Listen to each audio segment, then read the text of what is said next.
next speaker is Assistant Professor at the Faculty Engineering Technology Non-Linear Solid Mechanics at University of Twente in the Netherlands. The title of his presentation is Smart Factories, Improving Process Models Using Real-Time Data. I give the floor to Dr. Jos Havinga.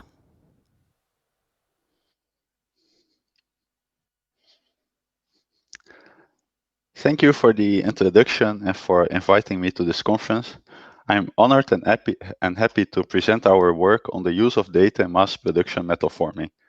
I could summarize it as the work on exploring the complexity of data in mass manufacturing and the use of physics-based models to get some grip on this data. This will not be a presentation full of results, but rather an overview of what we have learned about the complexity of our processes and a perspective towards future research. My objective is to start a discussion, not to show finished ideas. I also want to mention two other persons who have been involved in this work. Pranab Mandal from our mathematics department and Ton van den Boogaard, both from the University of Twente as well. I will start with discussing a few concepts which are very relevant to this work: variability in mass production metal forming, the use of indirect sensor data, and hybrid modeling. Then I will present our work on a demonstrator process, and I will discuss the future of this research. The goal of our work is to use inline measurements, such as force and geometry measurements, to improve the manufacturing accuracy of mass production multi-stage metal forming processes. Here you see the carrier of our research, a demonstrator process that was used to produce thousands of products that you see on the right-hand side. This production system was developed in the European Megafit project more than 5 years ago. What we wanted to do is design a control system that's able to correct for all the variations in the final properties of the produced parts. These variations occur because there's significant variation in many process properties, such as tool wear, variation in material properties, variation in lubrication properties, or the alignment of each product that is placed in the manufacturing system. Knowledge about the I think I'm one slide too far. Yeah. So knowledge about the expected variations in metal forming mass production is often quantified with statistical measures, such as mean values and standard deviations. However, another measure, and I think in my presentation, I think there was some mistake with the clicking, but I think it's okay. So another measure is also very important in the perspective of process control, the rate of change of these different properties. For example, tool wear evolves slowly, whereas the alignment of the product can differ from one product to the next one. What we wanted to, this is illustrated with this data set from BMW. It's not from our own work, and the publication is mentioned below. The distortion at a specific position of this car door is given for a series of 1,000 products. When observing the data, there are clear trends. It would already be a great achievement to be able to correct the process and make sure that the trend line matches with the requirements. But above that, there are significant variations from product to product as well. What we want to do is to predict the slow and the fast variations as good as possible using the available measurements in order to use these predictions in a control system. Let's now have a look at the simplified multi-stage stamping process.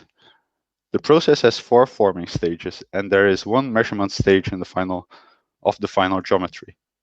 Some of the forming stages contain sensors as well. In the last stage, an actuator can be used to adapt the process for each product independently. The question is how to use the available measurements to control the process. When starting production, a piece of material enters the first stage, and after one stroke, it moves to the next stage, and a new sheet enters the first stage. So after each stroke, all products move to the following stage. And this goes on, and let's now assume that we are just before the point that product 8 moves towards forming stage 4. At this stage, we want to set the actuator settings such that the error in the final geometry of product 8 is minimized. Which information do we have available to base these settings upon? Firstly, we have the geometry of the measurement of the last measured product, product 6. Furthermore, there are geometry measurements of earlier products. But these are not measurements from product 8 that we want to control. For product 8, we have measurements which were taken during production. These can be, for example, measurements of the intermediate geometry of process forces or incoming material properties. These can be regarded as indirect measurements, as these are not measurements of the final geometry, but rather measurements that reflect in some extent what's happening in the process and therefore contain relevant information that can be used to predict this final geometry. Furthermore, if we think about the speed of variations in the process, we can reason that the measurement of final geometry relates more to the slower variations, whereas measurements that were taken from product 8 relates to the product-to-product variations as well. In other words, whenever you want to control for product-to-product variations, you will need to base your control actions upon indirect measurements. Now let's have a look at the model structure that can be used when relating the indirect measurements to the final geometry. One approach is to create a model with measurements and process settings as input and product properties as output, as we want to predict the output based on the measurements. However, this is not how the actual process works, as measurements should also be regarded as an output. So we can also use the following model with process variations and process settings as input and measurements and final properties as output. Then we can try to estimate these input variations based on the measurements and use that to predict the final product properties. With such a structure, we need a measurement model which relates model inputs to measurements. We need a process model which relates model inputs to final geometry. And on top of that, we could use a statistical model that tells us what to expect from certain input variations given the actual input properties of the previous product. For example, if you would have estimated that the yield stress from the previous sheet would have been 400 megapascal, it could be that the yield stress for the following sheet would be equal to 405 megapascal. But it would be unlikely that the yield stress would now be 450 megapascal. Such a type of model allows us to connect the information from measurements of different products in the estimation procedure and therefore increase the accuracy of the system by including all available information in the predictions. What type of models can we use to do this? What we would normally do is create a finite element simulation in order to predict how measurements and product properties depend on process variations and settings. We can even use meta-modeling techniques to create reasonably fast copies of these finite element models that can be used in line. However, if we try to use our physics-based models to interpret real data, we will see a mismatch. The distorting mirror that you see on this slide is a representation thereof, the boy being the actual process and the reflection on the distorted mirror being the model. It is possible to recognize the boy in the mirror, and when another boy would stand aside, it would be possible to see who is taller. However, it wouldn't be possible to determine the length of the boy without knowing the exact distortion of the mirror. The same holds for our physics-based models. We can get an indication from our models about what trends we should expect in the process, but we can't use the models to match the measurements exactly. And I can show this with an example of our own work. Here you see the punch force while bending a small flap in our demonstrator process. At time is 0 on the x-axis, the press is at its lowest position. When comparing the black line of the measurements with the red line from the finite element model, the similarity is clear. But it's not possible to match the curves exactly. Why? Because the finite element model is a simplified version of reality that does not contain all the effects that are present in the actual process. So this observation leaves us with the following questions. How can we create more accurate models? And how do we know how much we can trust these models? Based on these observations, I want to make two key statements. The first statement is about maximizing the predictive accuracy of models. Note that many applications do not require maximum model accuracy. But when it's the goal to maximize predictive accuracy in the manufacturing system, this will require hybrid models that combine data from physics-based simulations with process measurements. Hereby, I pose that when creating a model with data from one of these two sources only, information will be missing that could potentially improve the quality of the model. On one hand, actual measurements have the highest accuracy in the sense that they contain all the physics which are present in the process. On the other hand, we can use physics-based models to estimate dependencies and trends throughout the full parameter space, even before producing a single product. Therefore, we can use physics-based simulations to fill the parts of the model that are insufficiently filled with measurement data. The second statement is that probabilistic methods are well suited for these type of applications, given the significant uncertainties that we have in models and measurements. As we know that the models and the measurements are not exact, it's a logical approach to account for this uncertainty when evaluating our models. This fits very well in the framework of Bayesian statistics and can be applied using existing theory and methods, although it requires the estimation of adequate uncertainty bounds for the models and measurements.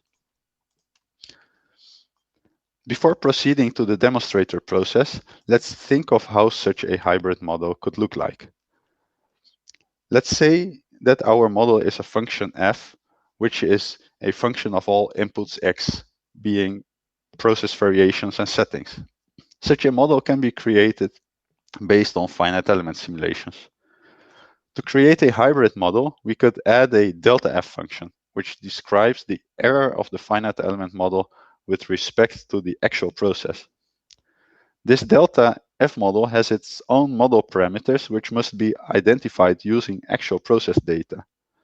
Note that it's not a straightforward thing to do so, as we do not know the actual values of the process variations when obtaining a measurement from our manufacturing system. However, this problem can be dealt with within the framework of Bayesian statistics. The main thing is that we try to create a model which consists of a part that's based on physics-based simulation and a delta part which is fitted with process data. Now I want to show how we have tried to apply these concepts to our demonstrator process. Again, this is the demonstrator process that was designed for research purposes only. In the bottom of the cup, you can see 3 small flaps. And we have mainly focused on the bending process for one of these 3 flaps, with the objective to reach a certain target angle as accurately as possible. It's a multi-stage process that consists of many stages, including cutting, deep drying, and bending stages. We have focused on bending of the flaps, which is done in 2 separate stages. First, there's an overbending stage in, say, stage 16, and thereafter there's a backbending stage in stage 18. The backbending depth can be adjusted from product to product, and we have tried to use the force measurements from the overbending stage to predict the final angle of the product. Here you can get an impression of how the process behaves. At every stroke of the press, there are measurements taken in different stages, including the bending force in stage 16. At the end of the process, the angle of one of the flaps is measured in line for each product. One approach that we have looked at and that I want to show briefly is a purely data-driven approach. First, we gather data from the process, being forces and angle measurements. Then we correlated it with linear models and we used it to predict the final angles. Here you can see that we have been able to predict part of this product-to-product variations based on these force measurements. These results show that the force measurements do contain valuable information about the variations in the final angle. The next step was to include knowledge from our finite element model in these predictions. We have created a numerical model with several parameters such as material properties, friction properties, alignments, as well as a set of parameters for a delta model, a deviation model, which represents the error between the numerical model and the actual process. Then we created a statistical variation model and estimated uncertainties of our measurements and models.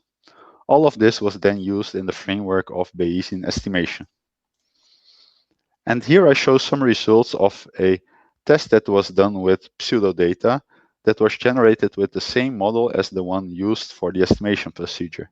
The black lines indicate the pseudodata, meaning the process variations to be estimated. And the white lines with the gray bands are the predictions of the model based on the forces that were measured. It can be seen that these force measurements carry sufficient information to be able to obtain quite a good estimation of these process variations, even on a product-to-product level.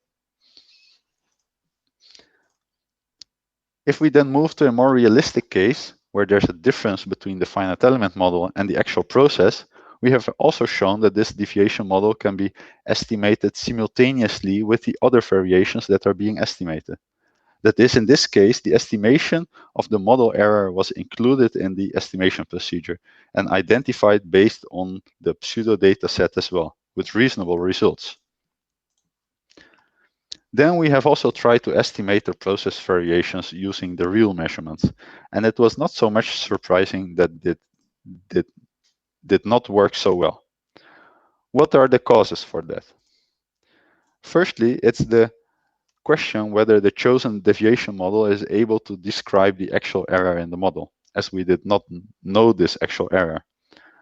How much flexibility should we include in the models in order to still be able to fit them? Secondly, the same holds for the statistical models about the process variations. How can we know what to expect from different types of variations? In which range do they vary and how fast do we expect them to vary? Lack of knowledge about this is another problem to be dealt with. Also, there may be other variations that are active in the actual process that are not even accounted for in the process model. Such variations effectively cause the deviation model to change over time. How could we account for that? So to summarize, the goal of this work is to create high-fidelity models that can be used for real-time prediction and control. But we face many challenges. The first one is the development of good hybrid models, which may be a problem of understanding how the deviation between our models and reality look like.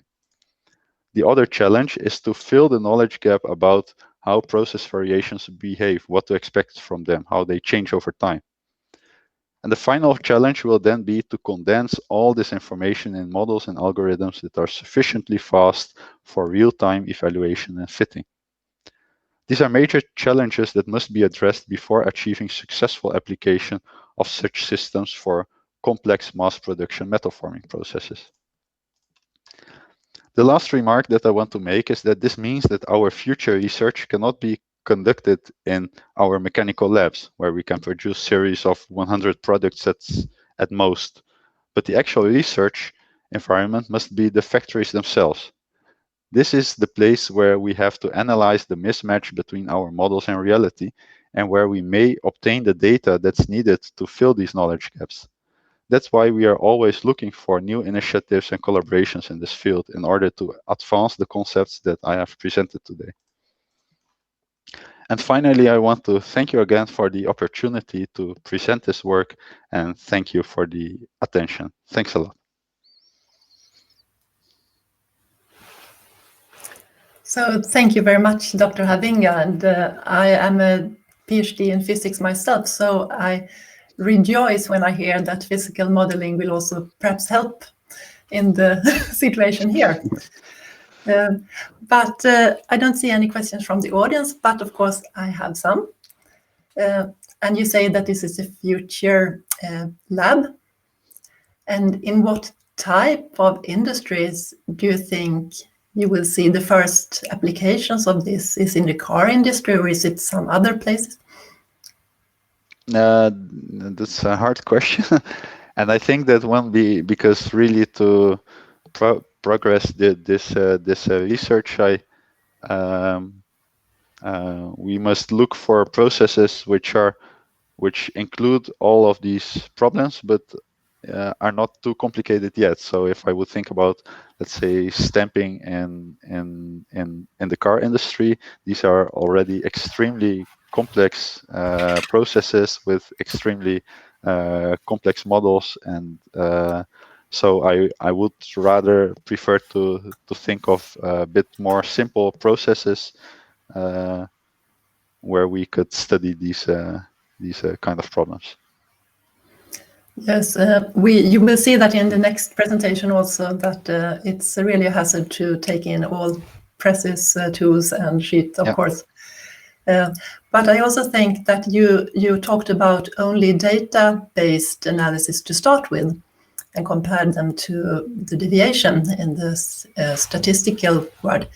And we have talked a lot of CO2 emissions, and AI, if you would just take old data and try to use them, you miss a lot of information first, and then you use AI that costs a lot of CO2. So is there any way to gain good data quality without making new experiments? How do you see that? Well, if you refer to the purely data-driven approaches, so I think that the main problem is indeed that you first have to experience something in the data before you are able to include it in the model and predict it. And furthermore, the relations in these processes are so extremely difficult and non-linear that they're anyway very hard to fit with data-driven models anyway. And that's exactly where the power of our physics-based models comes in, because that's what we can use to fill all the gaps in the parameter space where we haven't been yet. And this also links to the idea of flexible production, because if you don't want to produce a million equal products, but you want to produce a lot of similar but different products, then you will need somehow to get data from all these type of products first, and that's exactly what we could infer in the model using our physics-based models.